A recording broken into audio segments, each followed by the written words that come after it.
Welcome back to another episode of Rock Boys Football. Lincoln Riley, the USC Trojans land their third commitment of the day. This one coming from 2026 cornerback Dominick Kelly from the state of Florida. Now, Eric Henderson just goes on a tear and lands two of the top defensive linemen in that 2025 class. Doug Belk wants a piece of the action, and you look at the secondary class that USC is building in that 2026 cycle, a very exciting group. And a guy like Dominick Kelly, my kind of cornerback, right? You guys listen to me talk about a lot of high school prospects at that cornerback position. Dominick Kelly checks those three boxes that I really want to see checked. He's got really good length at 6'1", 174. But when we take a look at the film, you're going to see the length that he has in his arms. He's a fluid mover with nice long speed and very good ball skills. A really nice get for USC. And a couple of my big takeaways this morning: you go to the state of Georgia and land two of the top prospects from that state in the 2025 cycle. And then later today, you go to the state of Florida and land a guy in Dominick Kelly who is not ranked according to 24/7 Sports just yet. But you take a look at the offer sheet: Miami, Oklahoma, Notre Dame, Georgia, Florida, Penn State. This is a guy that is heavily coveted on the high school recruiting trail and a very nice get for the USC Trojans. Want to get into Dominick Kelly, talk a little bit about what he brings to this USC defense. Again, impressive film for a sophomore at the high school level. Before we get into it, and as always, just want to say thank you to you guys. And again, a massive shout out to the USC fans. This is our third commitment for USC on the day. The amount of support you guys are dropping in the comment section, that stuff truly does mean the world. Y'all know I love talking the high school recruiting trail. Can't thank you guys enough for rocking with the boys. If y'all do enjoy the content, consider subscribing to the channel. And again, we'll be sure to keep you guys updated with what USC is doing on the recruiting trail. And from what it sounds like this weekend, we're going to be talking a lot of the Trojans on the recruiting trail. And without further ado, let's get into Dominick Kelly. And again, from the state of Florida, guy that was coveted in that state. Offers from Florida, offers from Miami, and offers from plenty of SEC schools, right? Including Georgia and Texas A&M. I think what's most intriguing about Dominick Kelly, and you're starting to get a sense of what USC wants at that cornerback position, it's the physically imposing cornerbacks that have good length and want to put their hands on opposing wide receivers, right? You take a look at what USC did in the transfer portal, goes out and gets DeCarlos Nicholson, coming from Mississippi State, who goes 6'3", goes out and gets John Humphrey from UCLA, who goes 6'2".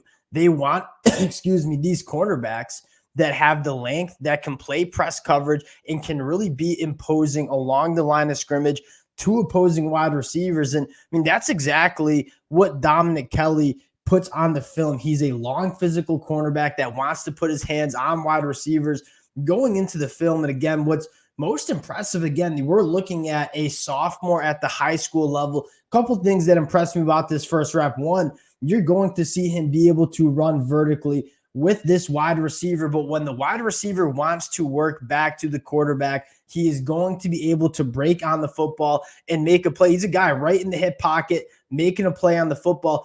Dominick Kelly is very impressive, not only with the length, but the short area quickness and the burst that he shows as well. If you want to put him in zone coverage with his eyes on the quarterback, he's certainly a guy that can fire downhill and make plays on the football. Continuing through the reps, I think the next rep that excites me the most is you see so many young cornerbacks really struggle when the football is in the air. Dominick Kelly, in stride, in transition, identifies where the football is, and then uses that big frame, goes up, breaks up the pass. He's a guy that doesn't panic when the football is in the air. This rep right here kind of signifies what we were just talking about. He's a guy that has a lot of twitch, right? When it is time to go break on a ball carrier or go break on a football, he can get going really, really quickly, which is rare for those 6'1", 6'2" cornerbacks. Take a look at this piece of film. I mean, really good burst chasing the ball carrier down. You see the athleticism combined with the stature and the size that he has. Really impressive cornerback. Again, young at the high school level, wants to put hands on wide receivers at the top of your screen. And again, breaking on the football, very comfortable doing so as well. The next couple of reps you get to see is the physicality that he brings, right? One thing that we talk about consistently for USC We got to make tackles on the perimeter. You take a look here. This is a guy that this is what you want your cornerbacks to do, right? Come on, make tackles in space. Didn't see that enough from the USC cornerbacks over the last couple of years. A lot of the college football media calling this USC defense quote unquote soft. I mean, you can tell D'Anton Lynn, Lincoln Riley, they want cornerbacks that are not afraid to come up and be physical and kind of get involved not only in the run game, but be able to tackle in space as well. Really impressed with Dominick Kelly on the film and kind of going off to what we're talking about. You take a look at what USC is doing in this 2026 class. Three out of the 4 commits that they have are in that secondary room. Brandon Lockhart, 6'2" cornerback from the state of California. Dominick Kelly, 6'1" cornerback from the state of Florida. And then Madden Riordan from the state of California. They have a type in the secondary room. They know what they want, and they are going out and getting those kind of guys. And I think that's worth noting because we have this conversation a lot. It's really easy to just chase stars, right? Who are the highly ranked players? We want to get those guys. And yes, that certainly matters. But it also matters in terms of identifying the guys that are going to fit in your scheme and your system. D'Anton Lynn, he wants the long, rangy cornerbacks that are physical along the line of scrimmage.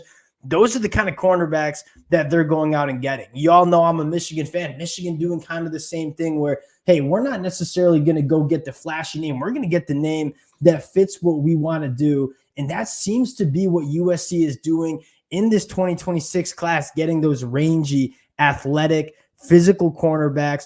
Really big fan of what Doug Bell getting in on the action, that 2025 class, dedicated to that defensive line with Isaiah Gibson and Justice Terry. Take a look at this 2026 class, dedicated to getting that secondary right as well. Another win for the USC Trojans on the recruiting trail. Whatever they were doing this weekend in terms of that visit, you got to keep doing that because that was one of the more successful visit weekends that I've seen on the recruiting trail. And y'all know I cover a lot of programs on the recruiting trail. USC getting it done. Appreciate y'all rocking with the boys again. If you guys do enjoy the content, consider subscribing to the channel. Appreciate you guys, and we'll talk to y'all later.